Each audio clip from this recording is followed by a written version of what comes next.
Hello everybody and welcome to World Monologue Games. You are watching the regional finals of our 2022 season. This is the main professional category and the region is New South Wales, Australia. My name's Pete Malicki and I am the creator of World Monologue Games and your host. So I'm just going to say a few words about how World Monologue Games works and what it is, and then I'll hand over to our performers. Where to start? So we are running 21 shows this year in the regional finals across 6 different categories. We have about 300 performers in total in the regionals. We had a whole bunch of actors submit a video of themselves performing a monologue for our qualifiers. Judges reviewed them, and what you're seeing are the judges' favourites from all of those submissions. We have 5 shows in the main professional category. Tonight, tomorrow, a couple of shows on Saturday, another show on Sunday. These are the actors who have determined self-defined as a professional actor. We don't really means test that. It's up to the actors to choose whatever category they're more comfortable with, whether that's the main amateur or the main professional category. And these monologues run for 1 to 2.5 minutes each. Now, please do note that we do have strong language and adult themes and triggering content at World Monologue Games. So if you're sensitive to any kind of subject or language or anything like that, it may very well be in today's show. You do sometimes see the same performer more than once at the games, and that's because they submitted multiple times and the judges like them more than once.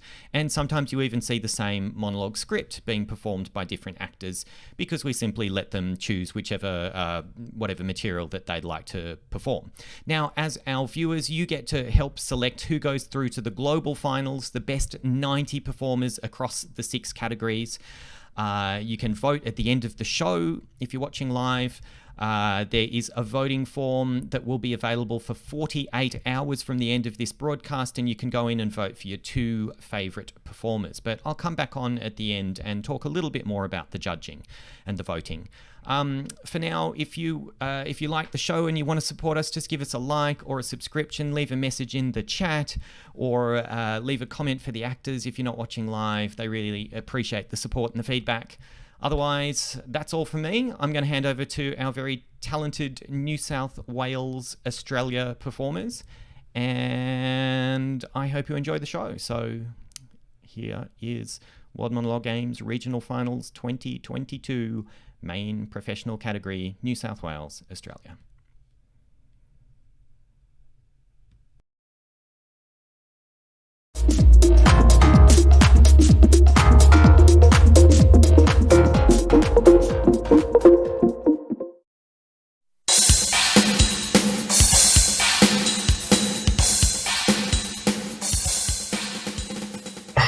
Hello Ella, it's your daddy here, and yes, I am in your bedroom. I just wanted to make this little video to explain to you why daddy was yelling this morning and why mummy was crying.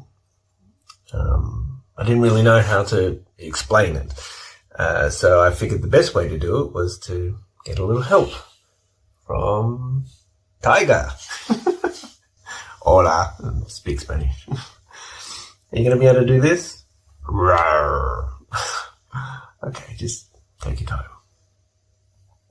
Your daddy was feeling really sick, and he went to the doctors, and the doctors said that he didn't know how to make him feel any better. So, one day, he's going to get really, really sick. And then after that, he's going to have to say goodbye. But don't worry, because mummy will still be around, and it'll be just you and her. But daddy will still be around, you just won't be able to see him anymore. But you can talk to him anytime you want, and he'll be listening. How was that? That was pretty good, Tiger. That was pretty good.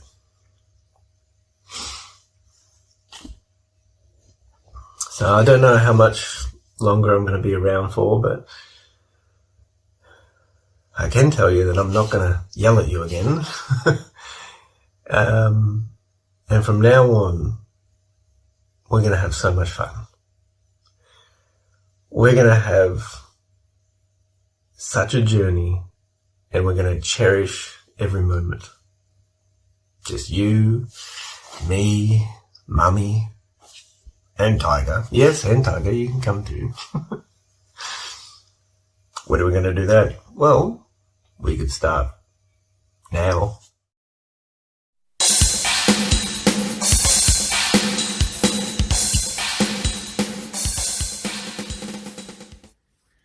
Hi, how you going? Can I help you find anything today? No? Just browsing. Okay. No need to be a bitch about it. A smile wouldn't kill you. I mean, I hate my job and I'm still smiling. You think I want to ask people for help just to get rejected every time? It's in my contract. It's also in my contract to refill that sweater that you just scrunched while you were looking for a size 12. I could have told you there were no size 12s. Now the display is a mess. Do you know how many sweaters I fold every day? How many dresses I hang up because some dickhead knocked them off and walked away? It makes my fingers hurt. Yeah, I mean, thanks to you, I'm one step closer to rheumatoid arthritis. In 50 years, I'll have trouble opening doors and turning on taps. I probably won't even be able to afford medicine because my retail superannuation will be so shit, but it's okay because you're just browsing. Just give me a shout if you need anything.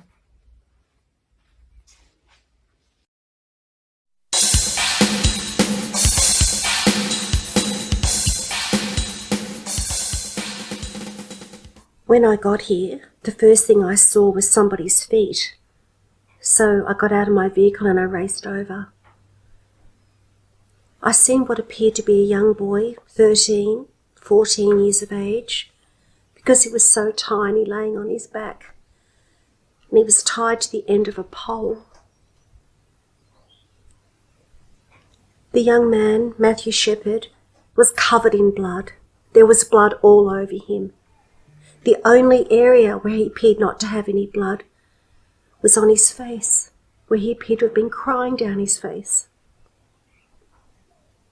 He did the best he could. I tried to open his mouth. I tried to breathe for him, but his mouth wouldn't open for me. I did the best I could. He had a real harsh head wound. His head didn't look normal. His shoes were missing. He was bound so tightly all the way around the pole up until about 4 inches off the ground, so tightly. So I got my boot knife and I tried to slip it between Matthew's wrist and the rope to try and free him. And I had to be very careful not to harm Matthew any further. A few days later, I was shown a photo of Matthew Shepherd. I never would have recognised him.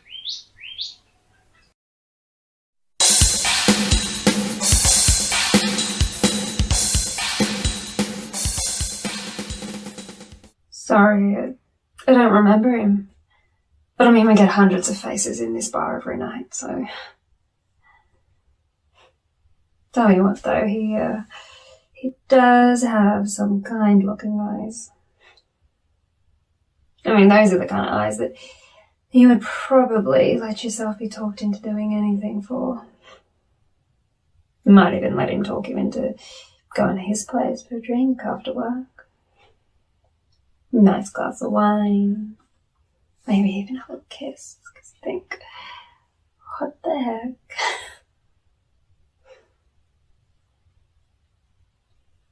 And next thing you know, you wake up and you're tied to a bed with a knife against your throat.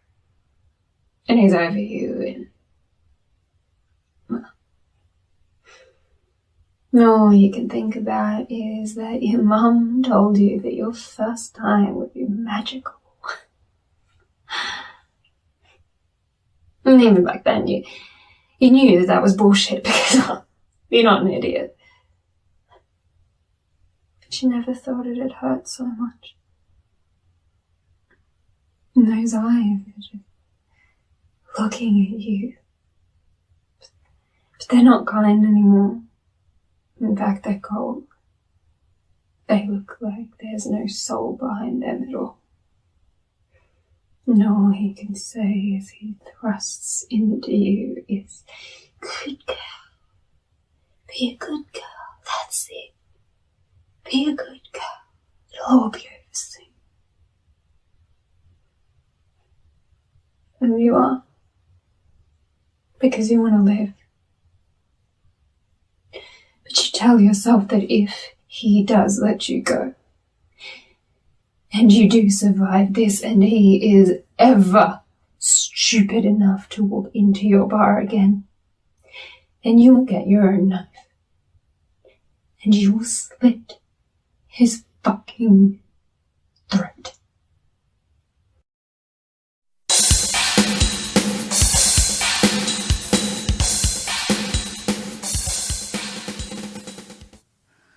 What would you expect me to think? I come home and he's sitting in the armchair with a glass of his precious Hibiki Harmony 30th anniversary limited edition whiskey cupped in his hands. Do you know what he says about this? "The greatest pleasure of my life is the anticipation of drinking this." He got that statement from some TV show or other and thought it was brilliantly clever. Repeated it at least twice a week.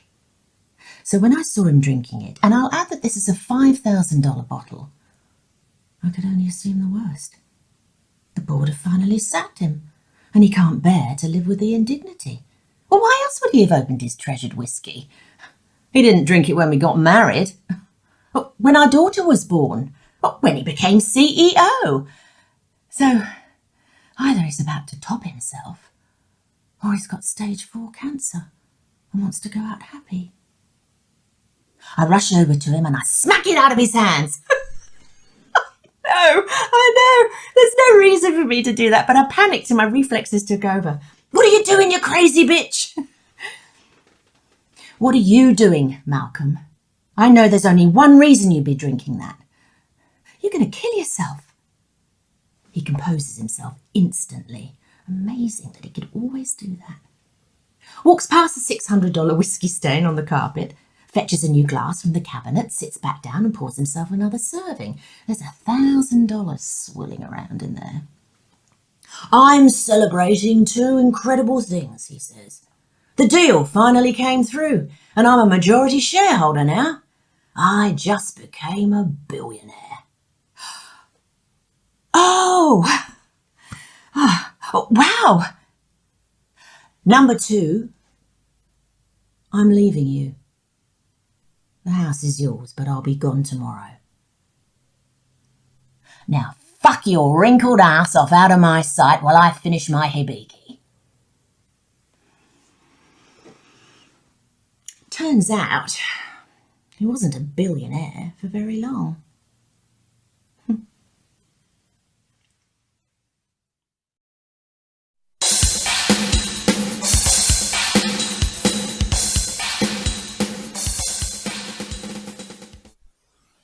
They attacked at dawn.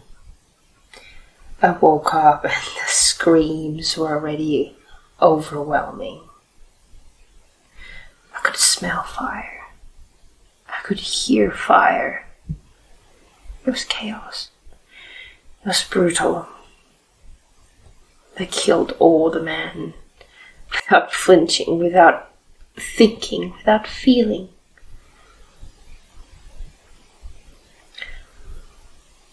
I saw my husband and my son killed.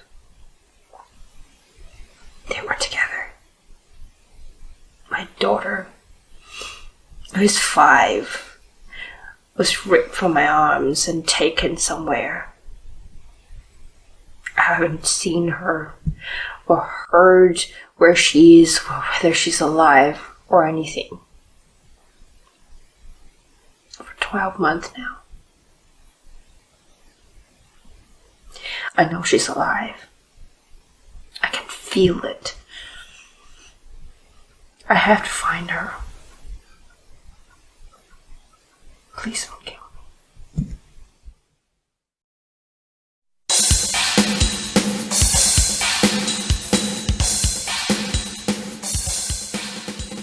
I've been clean 7 months, 5 weeks and 8 days. But who's counting? Being clean is the hardest thing I've ever had to do. And I've done a couple of tours of Afghanistan. For me, the hardest thing is, well, it's not the not drinking, it's the women. See, for me, women are a slippery slope. Because at some point during that relationship, I'm going to start drinking. And then I'll probably start using. And anyway, for my own well-being, abstinence is just the way to go. I think that all started the last time I got back from the sandbox. See over there, oh, it was a big deal.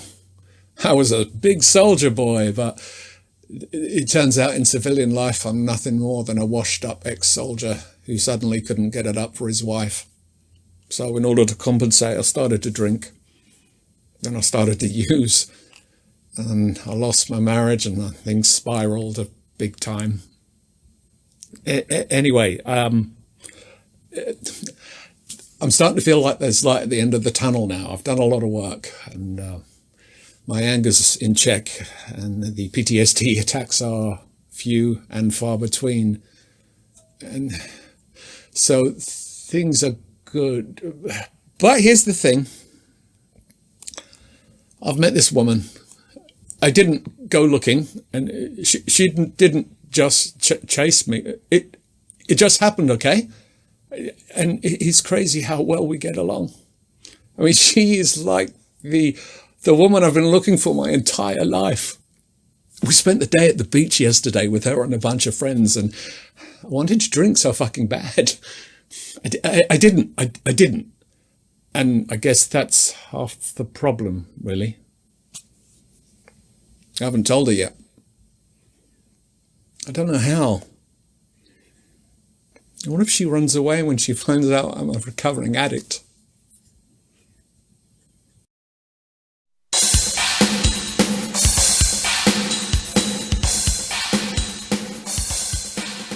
Yep, writing.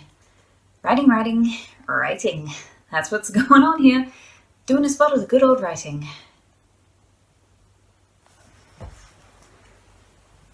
Ooh, message.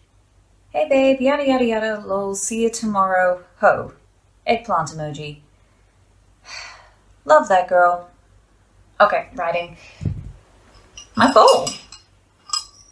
You know how cereal gets like super sticky after a couple of hours if you don't rinse it? Better give it a good old rinse. Stubborn little bastard might need the scour for this thing. Maybe even the steel wool. Steel wool. Is that like when you get the wool off a robot sheep if you sheared it? Meh. Okay. So if I had a robot sheep and I had to shear it, how would I stop the wool from wearing down the shearer? How to shear metal sheep without wearing down the shears or electrocuting the sheep or yourself. Sheep shearing, animal welfare, sheep shearing. Come on, Google. As if no one's ever thought about this before. You're supposed to know everything. Anyways, I think I might be procrastinating. Gotta finish that writing. Okay, so... Crap. I need to vacuum. I could...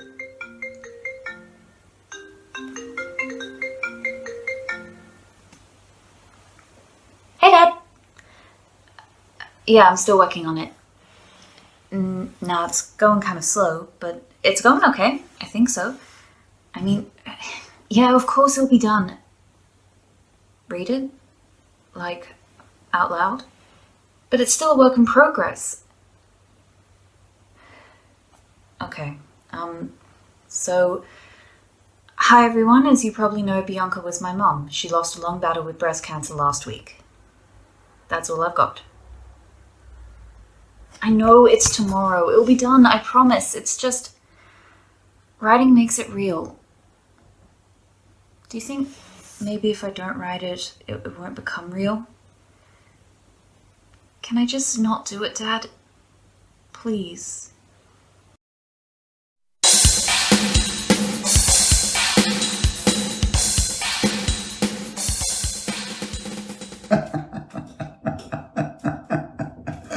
I like it, Doctor. I like the way you said it, that I'm crazy. And better should I, right? As you're one of the best in your profession around here. Oops, I'm not meant to be talking, but to answer your questions, right? Shoot. No, I'm not abused in my childhood, neither I'm a war victim, nor traumatized by any accidents in the past. So doctor, let's not go there. I neither have time nor interest to do it. More importantly, I have a business to run. And to your point on anchor issues, I don't get angry. I react. I expect normal things from normal people. And when I don't get normal things from normal people, I react. Like the way now you're dwindling with your pen. That's not normal. Let alone for this one, any conversation, that's not normal. I expect my normal for my wife, my kids, my staff, my stakeholders. When I don't get that, I react. Staff to wear uniform is normal. And when they don't wear it, that's not normal. And that's when I react. Sometimes that could be physical. And right now, the look on your face, doctor. You're not able to relate to any of these things, but you give that look on your face, which is not normal. Thank you for your service. Please, doctor, before I react.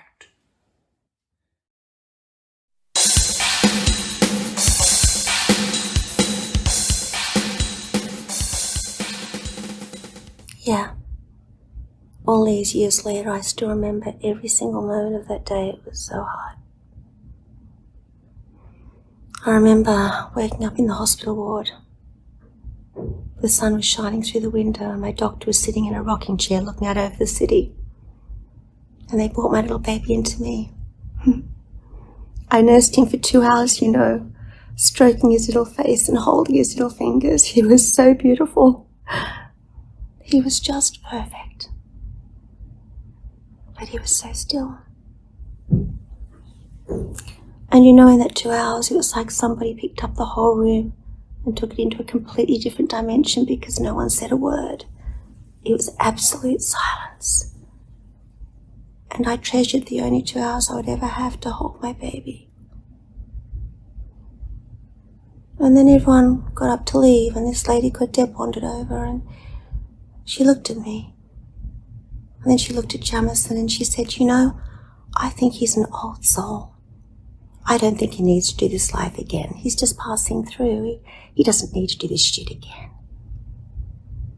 And I remember thinking, well, what do you mean?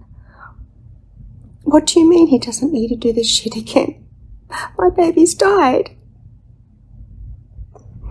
And they all left and I was alone. And then the nurse came in and she picked up Jamison and she put him in his crib and she said I needed some sleep. So I lay down and I pulled the covers up over my head and I prayed. I prayed for a miracle. But I couldn't sleep because all I could hear were the other babies crying down the hall. And all I wanted was to hear my baby cry. Just once. But he didn't cry. Yeah, it was such a hard day. And even today I still miss him so much. I think about him a lot. I still miss him so much.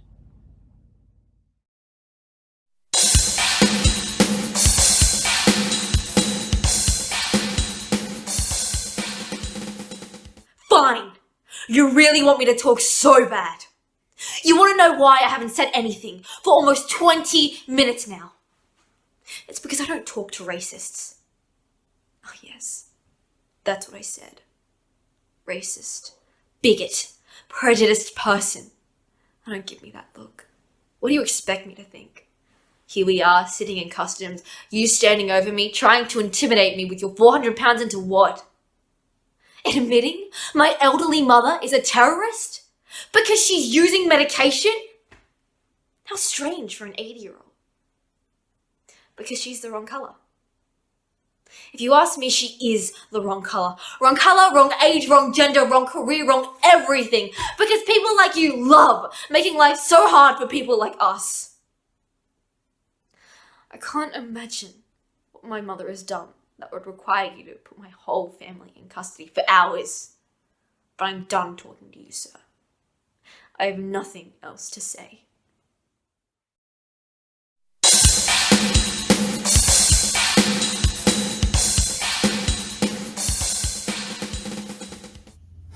I do love her. I love her even more when she's sleeping. You know, friends had told me how difficult it might be to adapt to new baby life, but really it hasn't been that bad. I do remember saying, you know, nothing in our lives has changed, but looking back now, I can kind of see how they found that funny. Well, that's okay. You know, we were ready to move on to this next stage of our lives, and it's not like we were party animals. Although I do miss sleep. As they say, you never know what you've got till it's gone. I mean, I wasn't really sleeping well before she was born. Didn't matter how exhausted I was just so uncomfortable I couldn't sleep. Now I could sleep, but she won't let me.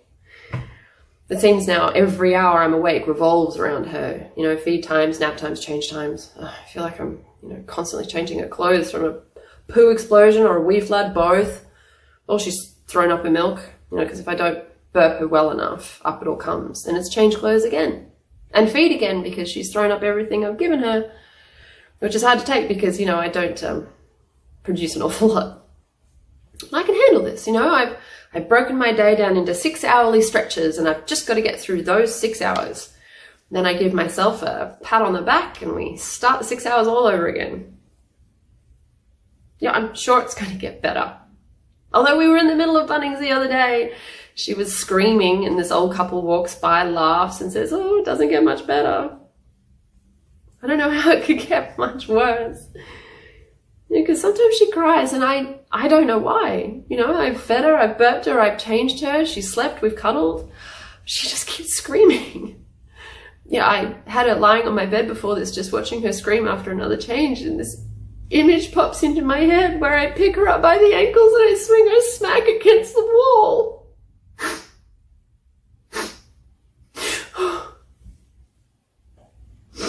I love her. I do, really. I'm just exhausted. She's finally quiet. She's sleeping upstairs.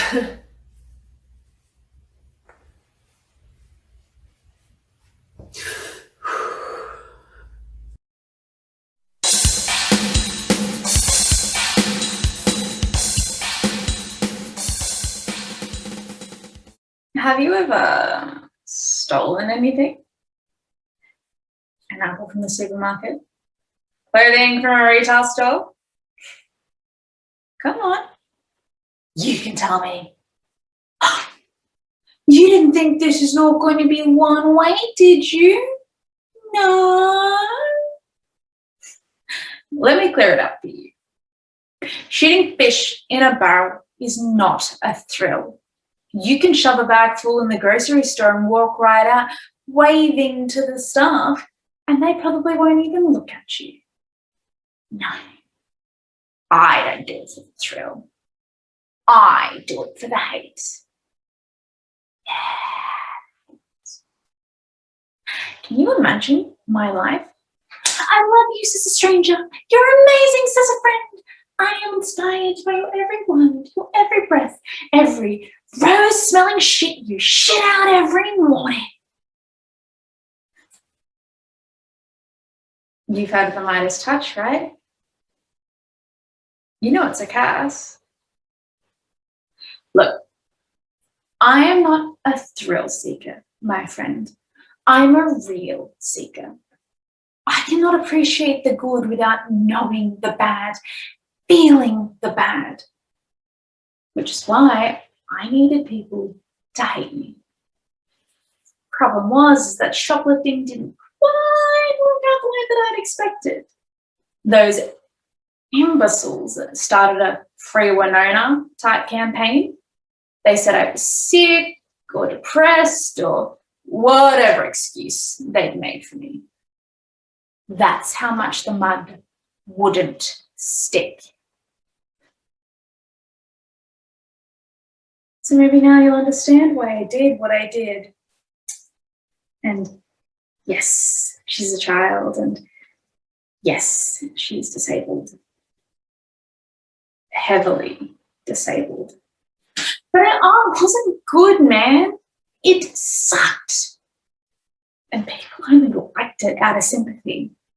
So I wrote, it's not very good, on her so-called masterpiece.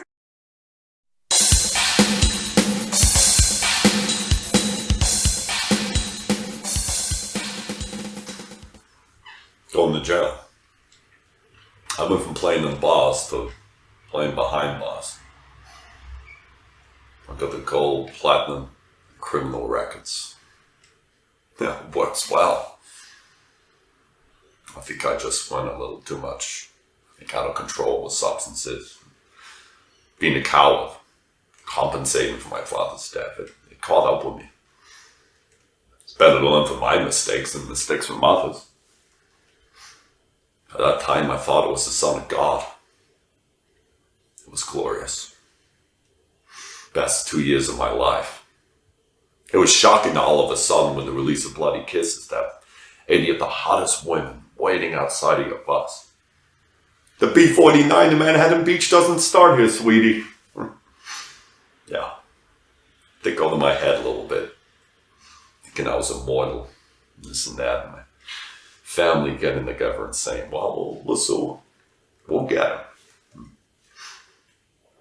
They say they love me, but they took advantage of my situation.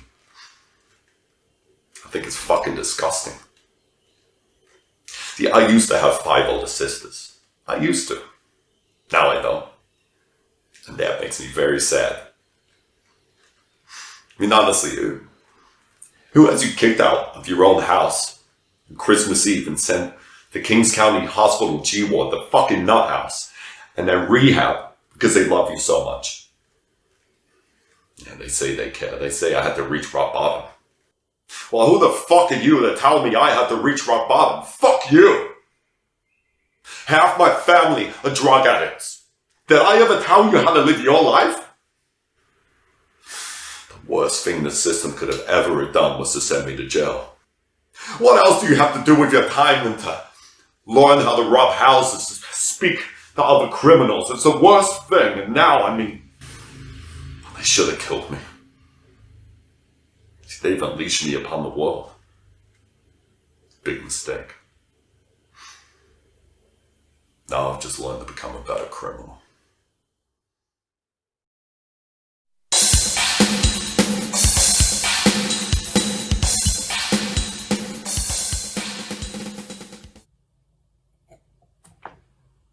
Why did I get on the apps? Well, I guess I didn't want to wait for a chance encounter to find who I was looking for. I do have a bit of a routine that I follow on first dates. First, you get where you're going. You spy the guy across the room and you perform the international flirting gesture. Once you're seated, you order the starters. Normally G-bread, classic, before the usual first questions come out. What do you do for work? Any hobbies? If I give you a blowjob, will you give my little sister your kidney? I will admit, that is usually where the night takes a turn. I can see what they're thinking. Why don't I? Of course, I tried to give her mine. My whole family has, but none of us are a match. She just had to be different. Unique. Little attention-seeking brat.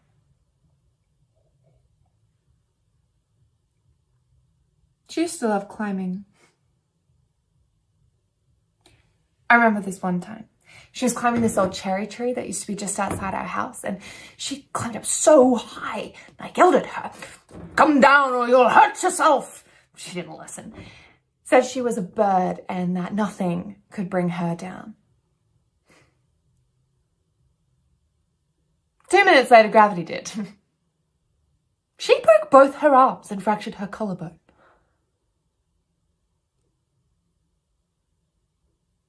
How do you say goodbye to your little sister? Au revoir, petite. Bombs away. I'm gonna give you to the count of 3 to get your lousy lion low-down foot-flushing carcass out my door!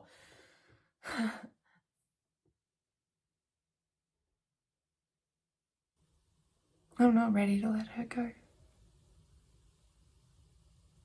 I'm the one that's meant to be protecting her, and I can't do a damn thing.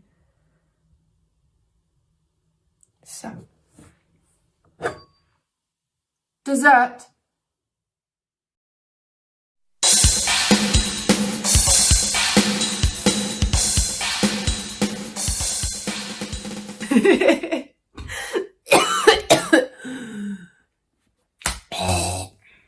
Kenji, let's stop the small talk. I know you like me. No. No. Don't give me that face. See, I know you like me. You are cute. And sweet. And we obviously like each other. Kenji. I want to have sex with you.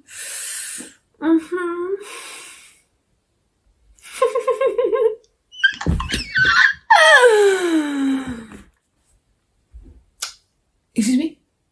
Dale? Well, that's just the thing. Dale's gonna cheat on me. He's got Tinder. Not only does he have the app, but he's talking to dozens of women on there. You know he's even got a fuck date planned next week with a woman named Cindy. Cindy.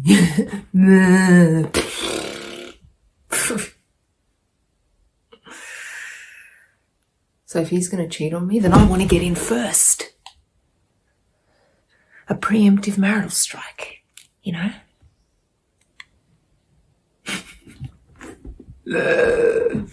So what do you say? Take off your clothes. Let's have sex.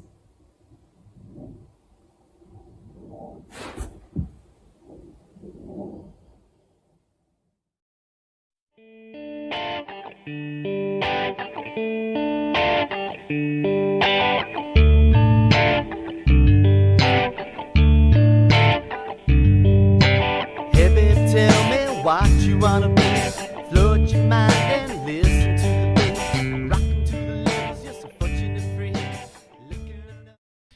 Okay.